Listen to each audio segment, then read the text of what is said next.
ये पवित्र पवित्र बाइबल पवित्र इसमें रख लीजिए आटा सब बाइबल इसमें रखिए आप थूका हुआ जल भी ले लीजिए थूका हुआ जल ले लीजिए शिवान नहीं थूका हुआ जल नहीं पानी का नहीं ले जाए नीचे कुछ रखा ना हो रोज ये क्या ये फटे नया जीवन भजन माला भजन होता है सूफी बल्ले बल्ले इसी में सब रखो आटा सब इसमें रखो सब। नमस्कार भाई भाई माने आउ गोटे नुआ वीडियो आपको समस्त को स्वागत करे। प्रिय प्रभुंकर लोक माने दुखर विषय जे ईश्वरंकर वाक्य सफल होई आपण मानक सम्मुखें से जो वीडियो रखी जो वीडियो की अनेक बजरंगी दल मैंने अनेक चर्च निकट को जाकि छत्तीसगढ़ अनेक स्थान में प्रकार जाकि आउ से बिल्कुल अनेक प्रकार चर्च रे हठाफाटी करिकी आउ एही प्रकार लोक मान को धमक देउछन्ती। प्रिय प्रभुंकर लोक माने किंतु एही जो भारत रे आउ सरकार किए चलाउ नाहंती केवल बजरंगी लोक माने चलाउछन्ती। एथि पय ताहांकोटर अधिकार रही अछि से माने जहाँ भी करंतो अनेक पुलिस वर्दी पिंतिबा लोक माने भी आज ताहांकर कथा शुणुछन्ती ताहांकर आउ एही प्रकार भाषण शुणुछन्ती किंतु प्रधानमंत्री आउ जो मुख्यमंत्री अनेक स्थान स्थान रचंती से मानकर कथा शुणु नाहंती किबा नेता मानकर कथा मानु नाहंती किंतु एही जो बजरंगी लोक माने ख्रीष्ट विरोध को जाई से माने एही प्रकार विरोध कले आउ एही प्रकार हंगाम करूचंती सेही जो चर्च रे आउ अनेक प्रकार कबाड़ मध्य अनेक बांग्ला परी अनेक व्यवहार करी भीतर को पशि गले जे से माने पशि की पवित्र बाइबल बाइबल कही कही आउ से माने बाइबल गुड़ा को नेउछंती आउ अनेक बैग रे बुर्ती करी नेउछंती। प्रभुंकर लोक माने सेटा कोन करबा पाए से जो प्रत्येक पुस्तक पवित्र बाइबल को सही माने एही प्रकार पुडाई देबे। प्रिय प्रभुंकर लोक माने सेति पाई आउ भयंकर दुर्भिक्ष आसु अछि जे माने एही प्रकार खाद्य पानी पीबारे दुर्भिक्ष हेबो नै। प्रिय माने केवल आम मानकटरे वाक्य रे दुर्भिक्ष रहिताय दुर्भिक्ष तो हबो एमिति ही आउ ईश्वरंकर वाक्य सफल हो जे जहा जहा कहचंती सेही प्रकार घटुछि जे आम्याने दुर्भिक्ष हेबान पूर्वरु आम्याने कोन करिया को हबो जे आम्याने आज पर्यंत जौवन काल अवस्था बुली रहूछु आमने अनेक प्रकार ख्रीस्टान हेई मध्ये आमने अनेक आउ केते लोग यात्रा जानती अनेक प्रकार आमने काम करिता किंतु आमने आउ सचेतन होई ईश्वरंकर वाक्य आमे शिखिबा उचित आम ईश्वरंकर वाक्य को पाठ करिबा आउ मुखस्थ पद रखिबा ताहाले आम मानको आउ जेतिक बाइबल छिरी सुनि देले मध्ये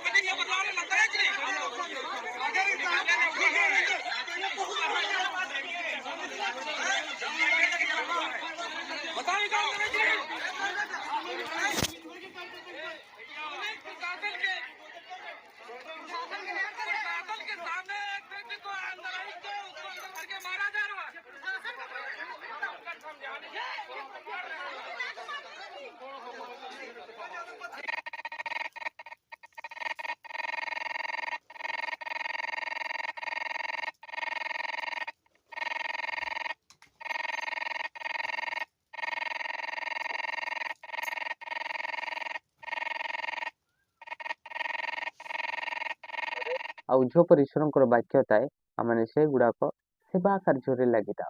प्रिय प्रभुंकर लोक मैंने जीशु जहाँ कही से परी गटु अच्छी जे दुर्भिक्ष होउछि बाइबल को नहीं कि अनेक आउ से माने पुडाइबा पाई चेष्टा करूछंती बजरंगी दल लोक माने जे सेही मानु कटकाइबा पाई कहि न आज्ञा काईकना लूसीफर शैतान एही प्रकार छला करिछि। जदि आपण माने प्रत्येक क्रिश्चियन परिवार को कहबा को जाय जदि आपण माने प्रस्तुत रहिबे नाही ताहाले आउ से जीशु कृष्ण कटारे जो पंचम दूतरे चाबी काटी रही आउ सहर्ष वर्ष पर शैतान को मुक्त कर जे जेतेबेले चाबी काटी पंचम दूत आसिक खोलिबे ताहाले परमेश्वर जेतेबेले से शैतान को जो बांधी छंदी से शैतान को मुक्त करिवे ताहाले प्रत्येक लोक मानको ए समग्र बाहिनी सृष्टि कर्ता जेतेबेले खोली अछंती प्रत्येक आउ लोक मानको जो जो स्थान बेचंती समस्त को युद्ध करने को लगे से आम आ प्रस्तुत रहीकि ईश्वरंकर वाक्य सहित आम रहिबा आउ कर्तव्य जदि आम वाक्य मने रखिबा नाही जेतेबेले आम प्रार्थना को जानिबा नाही ताहाले शैतान आम मानको युद्ध करिवो। आम मानकर युद्ध मनुष्य मानक युद्ध नाही ଧନୀ ଲୋକମାନଙ୍କ ସହିତ ଯୁଦ୍ଧ ନାହିଁ କିମ୍ବା ଅନେକ ଶତ୍ରୁ ସହିତ ଯୁଦ୍ଧ ନାହିଁ, କିନ୍ତୁ ଆଉ ଗୋଟେ ରିଏଲ ଶତ୍ରୁ ଶୈତାନ ସହିତ ଯୁଦ୍ଧ ରହିବ। ସେ ଆକାଶ ମଣ୍ଡଳରେ ଦୁଷ୍ଟ ମାନଙ୍କ ସହିତ ଯୁଦ୍ଧ ହବ। ଏମିତି ଦିନ ଆସୁଅଛି ପ୍ରିୟ ପ୍ରଭୁଙ୍କ ଲୋକମାନେ। ସେଥିପାଇଁ ଆପଣମାନଙ୍କ ସମ୍ମୁଖରେ ଯୋଉ ବାକ୍ୟ ରଖିବି ସେଇ ବାକ୍ୟ ମାନେ ଆଉ ଯୌବନ କାଳରେ କଣ ପ୍ରଭୁଙ୍କ ଠାରେ ସ୍ମରଣ କରୁଛୁ ନାହିଁ ନା ପ୍ରଭୁଙ୍କ ଠାରେ ଆମେ ମନେ ପକାଉଛୁ ନାହିଁ, এই ବିଷୟ ଦେଖାଇବି ଯେ ଆଜି ଅନ୍ୟ ଅନେକ ସ୍ଥାନରେ ଈଶ୍ୱରଙ୍କର ବାକ୍ୟ ଯୀଶୁଙ୍କ ବାକ୍ୟ ସଫଳ ହେଲା ଯେ ସେ ଯୀଶୁ ଖ୍ରୀଷ୍ଟ ଯାହା କହିଥିଲେ ତାହା ସଫଳ ହେଇଛି।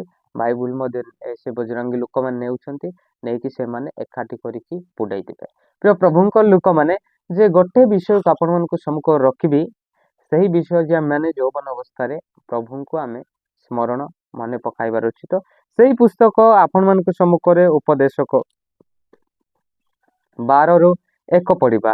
ଆଉ ତୁମ୍ଭେ ଯୌବନ କାଳରେ ଆପଣ ସୃଷ୍ଟିକର୍ତ୍ତାଙ୍କୁ ସ୍ମରଣ କର, ଯେହେତୁ ଦୁଃସମୟ ଆସୁଛି, ଯେଉଁ ସମୟ ବର୍ଷରେ ତୁମେ କହିବ ଏସବୁରେ ମୋର କିଛି ସୁଖ ନାହିଁ, ସେଇ ସବୁ ବର୍ଷ ସନ୍ନିକଟ ହୋଇଅଛି। ପ୍ରିୟ ପ୍ରଭୁଙ୍କ ଲୋକମାନେ ଯଦି ଆମେ ଯୌବନ ଅବସ୍ଥାରେ ଖାଲି ବୁଲି ରହୁଛୁ ଆଉ ଈଶ୍ୱରଙ୍କୁ ମନେ ପକାଉନୁ, ଆମେ ଅନେକ ପ୍ରତି ଧାଉଁଛୁ, ଅନେକ ପଥରେ ଯାଉଅଛୁ, ତାହେଲେ ଜାଗ୍ରତ ରୁହନ୍ତୁ ଯେ ଖ୍ରୀଷ୍ଟଙ୍କ ନିକଟରେ ମନେ ପକାନ୍ତୁ ଯେ ଏମିତି ଦୁଃଖ ସମୟ ଆସୁଅଛି ମୋର ପ୍ରିୟ ମାନେ। ସେ ଦୁଃଖ ସମୟରେ କେହି ବି ଆଉ ସେହି ଦୁଃଖ ସମୟରେ ପ୍ରଭୁଙ୍କର କାର୍ଯ୍ୟ କରିପାରିବ ନାହିଁ, କି ସେମିତି ଦୁଃଖ ସମୟରେ ଲୋକମାନେ ବାକ୍ୟକୁ ମଧ୍ୟ ଖୋଜିବେ, ମିଳିବ ନାହିଁ। ସେଥିପାଇଁ ଆପଣଙ୍କ ସମ୍ମୁଖରେ ଏହି ଯୋଉ ବାକ୍ୟ ରଖିଲି, ଏଇ ବାକ୍ୟଟାରୁ ଆପଣମାନଙ୍କୁ ଶିଖିବାକୁ ମିଳିବ ଯେ ଆମେ ଏବେଠାରୁ ହିଁ ବାଇବୁଲକୁ ପଢିବା ପାଇଁ ଚେଷ୍ଟା କରିବା। ଯେହେତୁ ଯୋଉମାନେ ଏଇ ମୋବାଇଲ ମାଧ୍ୟମରେ ଦେଖୁଛନ୍ତି ଆଉ ସେମାନଙ୍କୁ ବି ମୁଁ ଅନୁରୋଧ କରୁଛି, ମୋର ସବସ୍କ୍ରାଇବ ମାନଙ୍କୁ ଆଉ ମତେ ଯେ ପ୍ରକାର ଭଲ ପାଇ ଦେଇ ଅଛନ୍ତି ସେହି ଲୋକମାନଙ୍କୁ ମୁଁ ଏହି ପ୍ରକାର କହିବାକୁ ଚାହୁଁଛି ଯେ ଆଉ ସୃଷ୍ଟିକର୍ତ୍ତାଙ୍କୁ ସ୍ମରଣ କରିବା, ଆମେ ବାକ୍ୟ ପଢିବା। ଯେ ଆଜି ଅନେକ ଅନେକ ଜାଗାରେ ଲୋକମାନେ ସେଇ ବାକ୍ୟ ଆଉ ଚିରିକି ଫିଙ୍ଗି ଦେଉଛନ୍ତି, ଦୁଃଖର ବିଷୟ। ଏମିତି ସମୟ ଆସିଛି ବୋଲିକି ଆମେ ଜାଗ୍ରତ ସବୁ ପ୍ରସ୍ତୁତ ରହିବା ଯେ ଏମିତି ଭୟାନକ ଦିନ ମଧ୍ୟ ଆସୁଅଛି, ସେ ଦିନରେ କେହି ଆଉ ଅନ୍ଧାରରେ କାମ କରେ ନାହିଁ, ଆଉ ସେମିତି ଶୈତାନର ସମୟ ଆସୁଛି, ପ୍ରଭୁଙ୍କର ଆଗମନ ମଧ୍ୟ ସମୟ ଆସୁଅଛି। ପ୍ରିୟ ପ୍ରଭୁଙ୍କ ଲୋକମାନେ ସେଥିପାଇଁ ଆପଣମାନେ ପ୍ରସ୍ତୁତ ରୁହନ୍ତୁ, ଯେମିତି ପ୍ରସ୍ତୁତ ହେବେ ଅନେକ ସଜାଇ ହୁଅନ୍ତୁ, ଈଶ୍ୱରଙ୍କ ନିକଟକୁ ବାକ୍ୟ ସହିତ ଧ୍ୟାନ ସହିତ ରୁହନ୍ତୁ। ଆପଣମାନେ ଶୋଇବା ଟାଇମରେ ବସିବା ଟାଇମରେ ପ୍ରଭୁଙ୍କର ବାକ୍ୟ ମନେ ପକାନ୍ତୁ, ତାହେଲେ ଈଶ୍ୱରଙ୍କ ଆଉ ନିହାତି ଆପଣମାନେ ଧନ୍ୟବାଦ ଦେଉଛନ୍ତି। ପରମେଶ୍ୱର ଆପଣମାନଙ୍କୁ ଶକ୍ତିଶାଳୀ କରିବେ ଯେ ଆପଣମାନଙ୍କୁ ଏହି ପ୍ରକାର ପ୍ରାର୍ଥନା ଦୁଆର ପ୍ରଭୁ ରକ୍ଷା କରିବେ। ଯେ ଏମିତି ଦିନ ପହଞ୍ଚିବ, ଅନେକ ଦୁଷ୍ଟ ଶୈତାନଟାରେ ଆମମାନଙ୍କର ଯୁଦ୍ଧ ବଢିବ। ସେଇ ସମୟରେ ଆମେ ପ୍ରାର୍ଥନା ଯଦି ଆମେ ଜାଣିନୁ, ଆମେ ଜାଗ୍ରତ ରହୁନୁ, ତାହେଲେ ଆମମାନେ ସମସ୍ତେ ଅନେକ ପାପରେ ଆଉ ଭୋଗିବା, ଅନେକ ମୃତ୍ୟୁ ହେଇଯିବା। ଶୈତାନ ଆମମାନଙ୍କୁ କଣ୍ଡ କଣ୍ଡ କରି ନରକରେ ପକାଇବ। ପ୍ରିୟ ପ୍ରଭୁଙ୍କ ଲୋକମାନେ ସେଥିପାଇଁ ଆମେ ଏହି ପ୍ରକାର ବଜରଙ୍ଗୀ ଲୋକମାନଙ୍କ ଠାରେ ମଧ୍ୟ ସାବଧାନ ରହିବା। ସେମାନେ ଯାଇକି ଆଉ ସେ ଚର୍ଚ୍ଚରେ ପଶିକି ଅନେକ ଏହି ପ୍ରକାର ପବିତ୍ର ବାଇବୁଲ ଫିଙ୍ଗି ଦେଉଛନ୍ତି, ପୁଡାଇ ଦେଉଛନ୍ତି, କିନ୍ତୁ ଆମେ ଆଉ ସେହି ଯୋଉ ଘଟଣା ଦେଖିଅଛୁ ଅନେକ ଅନେକ ଆଉ ଟାଉନରେ ଏହି ପ୍ରକାର ଚାଲୁଛି, କିନ୍ତୁ ସେହି ଯୋଉ ଘଟଣା ଗୁଡିକ ଆମେ କଣ କରିବା ଯେ ଈଶ୍ୱରଙ୍କର ବାକ୍ୟକୁ ଧ୍ୟାନ କରିବାକୁ ହେବ।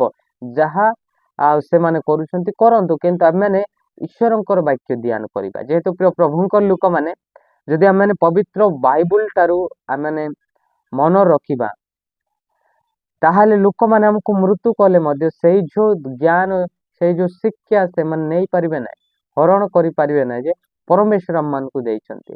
ସେଥିପାଇଁ ଆମେ ଜାଗ୍ରତ ପ୍ରସ୍ତୁତ ସହିତ ରହି ଆମେ ତାହାଙ୍କୁ ଗୌରବ କରିବା ଯେ କାମର ସୃଷ୍ଟିକର୍ତ୍ତା। ପ୍ରିୟ ପ୍ରଭୁଙ୍କ ଲୋକମାନେ ଆଜି ଅନେକ ଅନ୍ଧଭକ୍ତ ମାନେ ଏହି ପ୍ରକାର କର୍ମ କରି କରି ଆସିଛନ୍ତି, ସେମାନେ ସେ କର୍ମର ଫଳ ପାଇଅଛନ୍ତି। ପ୍ରିୟ ପ୍ରଭୁଙ୍କ ଲୋକମାନେ ପରମେଶ୍ୱର କହୁଛନ୍ତି ସେମାନେ ପାଇଅଛନ୍ତି, ଆଉ ଯୋଉମାନେ ଯୋଉ କର୍ମ କରି କରି ଆସିଛନ୍ତି ସେମାନେ ପାଇଛନ୍ତି। ସେଥିପାଇଁ ସେ କର୍ମ କରୁଛନ୍ତି ଯେ ଆମେ ପ୍ରସ୍ତୁତ ଥିବାକୁ ନିହାତି ଉଚିତ। ପ୍ରିୟ ପ୍ରଭୁଙ୍କ ଲୋକମାନେ ପ୍ରତ୍ୟେକ ମୋର ଖ୍ରୀଷ୍ଟ ଭାଇ ଭଉଣୀ ମାନେ, ଚାଳକ ପାଳକ ବକ୍ତା, ମୁଁ ସମସ୍ତଙ୍କୁ ଅନୁରୋଧ କରୁଛି ସମସ୍ତେ ଜାଗ୍ରତ ରୁହନ୍ତୁ, ପବିତ୍ର ବାଇବୁଲ ସହିତ ଆପଣମାନେ ଲାଗି ରୁହନ୍ତୁ, ଯେପରି ମନେ ରଖନ୍ତୁ ଆଜି ଏମିତି ଆଉ ସମୟ ଉପସ୍ଥିତ ହୋଇଅଛି। ପ୍ରିୟ ପ୍ରଭୁଙ୍କ ଲୋକମାନେ ସମସ୍ତଙ୍କୁ ପ୍ରଭୁ